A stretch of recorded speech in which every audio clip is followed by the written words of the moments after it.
Hello everyone, and thank you for tuning in to Trade Chat. My name is Panzer and I am here at BlizzCon 2016. As you know, I have a lot going on this year, so I didn't have time to film this morning, so my solution was to sneak in after hours, and hopefully they won't find me and kick me out. We'll see how it goes. Don't tell anyone, okay? All right, it's just our secret. I am here to wrap up all of the news that we learned today, or at least as much as I can fit into a reasonably timed video. So I hope that you enjoy this, and if you do, remember to rate it thumbs up.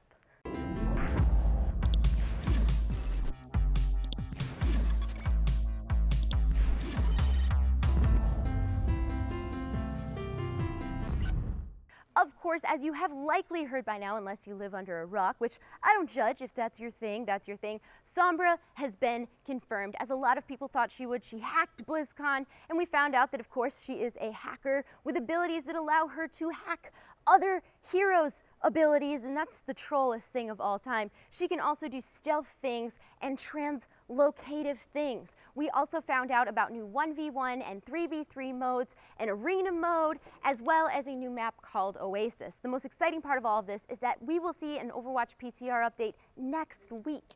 Because I'm me and it's relevant to my interests, I feel like it's important to give you a little more detail about Sombra as a person. She's around 30 years old and she grew up in post-Omnic Crisis Mexico, meaning that the Los Muertos kind of ran things. So in order to survive in her almost anarchaic society that she grew up in, she ended up joining up with the bad guys and hacking for them until I guess that didn't work out for her so much, so she ended up getting some cybernetic upgrades and joining Talon, although this makes her sound like she's a bad guy, but everything we've learned so far makes me think that she's probably not a bad guy. She's probably a good guy doing bad things with good intentions, so it's confusing. I also think it's important to note that it was mentioned quite a few times that she is an unreliable narrator. This was particularly interesting to me as I've made references to her being really similar to Elliot from Mr. Robot, and that's another Elliot thing. So I'm excited to find out if, with more information, I still think she could be Alejandra. I do. I know they showed her as a little girl, and she was hacking, and she was all tough when she was 6, but if she's an unreliable narrator, that just might be a story she tells people because no one wants to tell a story about the time that their Murloc purse of bread money got stolen by thugs with face paint, because that's embarrassing. Another thing we found out at BlizzCon 2016 is that we will see the final installment of the Nova story mode mission in StarCraft 2. But the more interesting StarCraft announcement is that Blizzard has teamed up with DeepMind. If you don't know who DeepMind is, they are the company responsible for Google's AI, which is kind of a weird and confusing announcement, but it's also amazing. DeepMind will be using StarCraft 2's API to further development of AI technology. Now this could mean that we see amazing AI that isn't just oh, I go into a game and it's easy, medium, or hard. We could see an AI game mode that could compete with actual professional players, which is nuts. But in a more realistic application, we could see this affect things like science and medicine and real life stuff.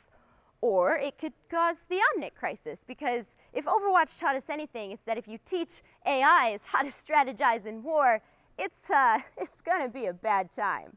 Mike Morhaime was also super excited to announce that Overwatch is even more esports focused than it has been previously. This means that we're going to be seeing an LCS type esports league where players are going to be getting salaries and benefits and stability. And I kind of can't wait to see what this means for the world of Overwatch esports, because nothing motivates people to be professional anythings like money and salary and benefits and stability. In the Heroes of the Storm world, we will soon be getting 2 new heroes. The first will be our recently departed king, King Varian, although he's not my king, he's your king. I play Horde. My king is, well, he's also dead, but now we have Sylvanas, so that's good.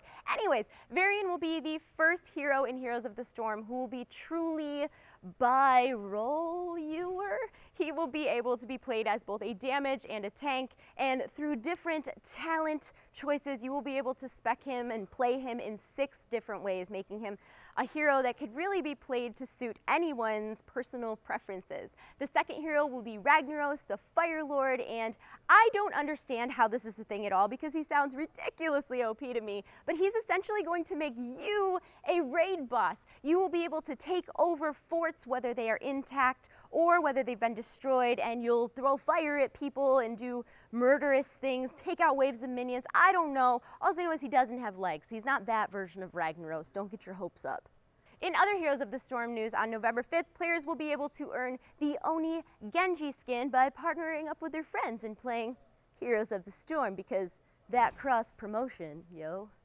This BlizzCon also introduced us to a new Hearthstone expansion, the Mean Streets of Gadgetzan. Now, I don't really play Hearthstone because I'm terrible at those types of games, but it looked really massive and exciting.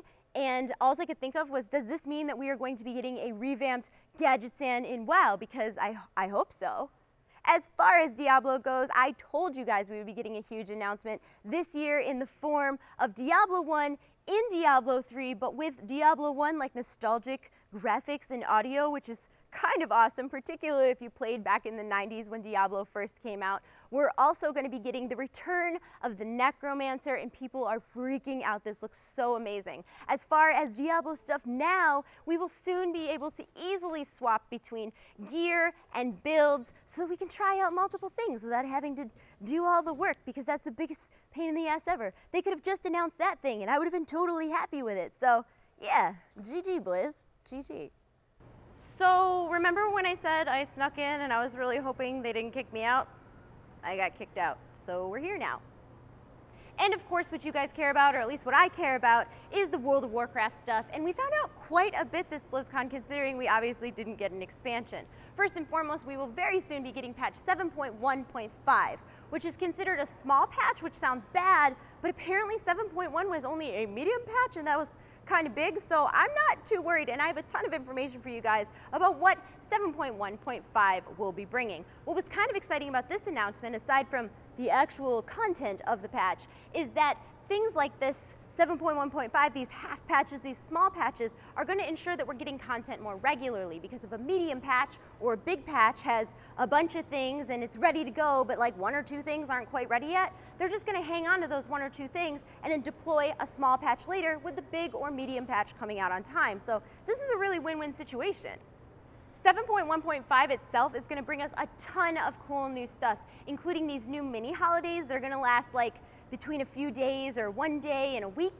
These will be things that celebrate in-game events like AQ, the opening of AQ, as opposed to like Christmas in the real world. These won't have achievements or like major rewards. They're going to be more for fun than anything else, but I think especially role players are going to get an absolute kick out of this.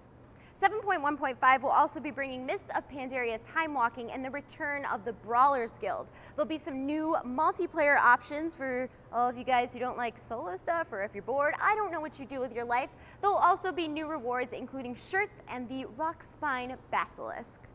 Also in patch 7.1.5, we're going to get some new PvP stuff in the form of a new coat of paint on the Blade's Edge Arena. Along with this visual update, you'll also be getting a new vocal announcer pack, but it's an ogre, so that makes it very cool as opposed to just kind of cool.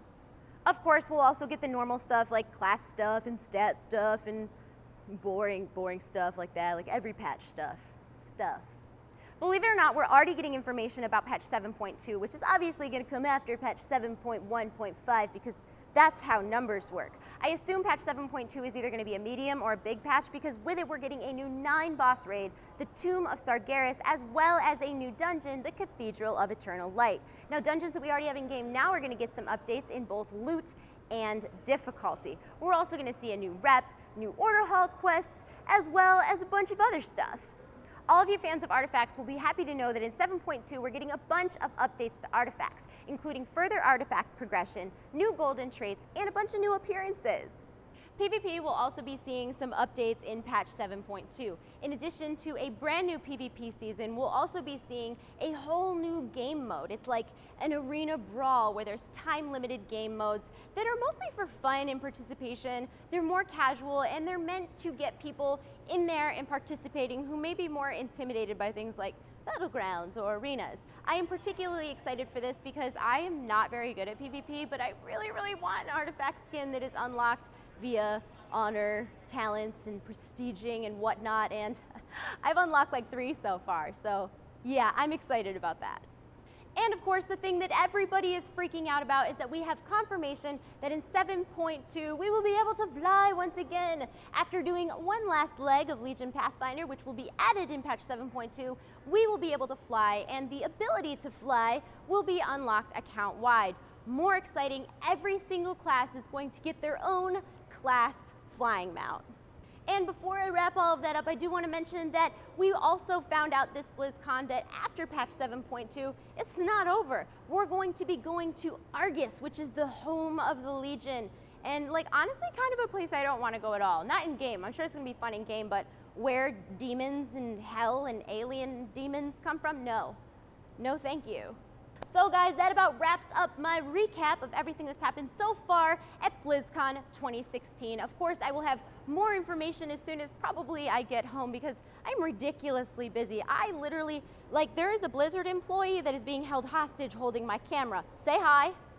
See, I told you. So I am going to go for the time being. Let me know your thoughts on everything we've learned so far. Let me know what you're most excited about or maybe what you're most bummed about. I would love to hear it. If you have not subscribed already, please do so. Leave me a comment in the comment section below, all of that good stuff. I am gonna go. Happy BlizzCon. I love you all. You're in my hearts. I'll see you soon. Goodbye. Goodbye. Goodbye. The lights are getting killed in like 2 minutes. In 2 minutes? Yeah. I'll just move somewhere else. I'll literally just be like, they kicked me out. I'm in the hallway now. It's fine.